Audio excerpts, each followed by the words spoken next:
How does an ILS work? What and how does an ILS work? This is part 1, covering a basic understanding of how an ILS is set up, its components. The second part is how to fly an ILS. And finally, the different ILS categories, minimums, and approach lighting systems. So let's get started on this very important topic. What is an ILS? So, what does ILS stand for? The I for instrument, the L for landing, and the S for system.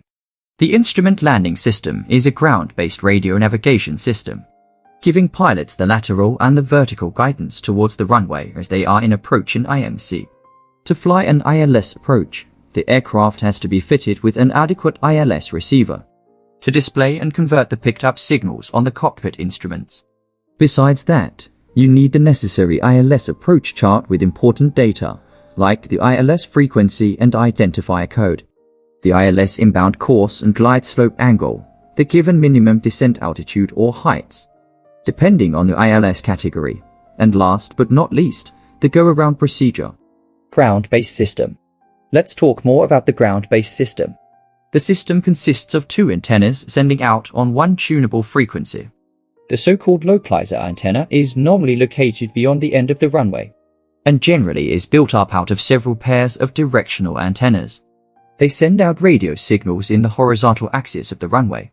The localizer antenna is emitting to lobes, which are frequency modulated to 90 Hz on the left-hand side of the runway centerline and 150 Hz on the right-hand side. Now, just to get a better understanding of the localizer antenna, imagine each lobe would be a massive light beam now. 90 Hz side would be a yellow light and 150 Hz side would be a blue light. Now, let's say you're slightly to the right of the runway centerline, so the light you would be seeing is primarily blue. Meaning you would have to fly more to the left where the light lobes overlap, creating a green light. And then you know you're on the centerline. Obviously, there is no such light besides the PEPI. But that's a whole another story, but you get understanding how to interpret the converted ILS signal on your ADI, your HSI or PEF text. Now, instead of colors you have this diamond indicating your position relative to the runway centerline. So if the diamond would be to the right, or let's say the runway centerline, you are left of it, and have to correct your heading to the right to join the localizer, and vice versa. Also important to know at the same time the localizer. The localizer Morse code transmits the so-called ILS facility identification code. Therefore, each ILS sends out its own Morse code. Glide slope. Now, let's talk about the vertical axis. This axis is defined as the glide slope, which works in the same way as the localizer, but at a 90-degree angle to the localizer beam. The glide slope antenna sends signals to the vertical axis towards your runway and is based perpendicular to the touchdown zone.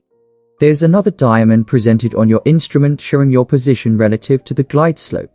Now, if the diamond is above the center, it gives you the indication you are below the glide slope, and you should have that altitude at that given distance. Accuracy and range. The accuracy and range of the ILS can vary from airport to airport, but they all have to meet standard ICAO Annex 10 guidelines. The localizer shall be receivable with an accurate signal of at least 25 nautical miles from the runway threshold at ± 10 degrees to either side and at 17 miles ± 35 degrees. If your aircraft is fitted with an instrument capable of switching to the localizer back course approach, you can approach the runway from the other side.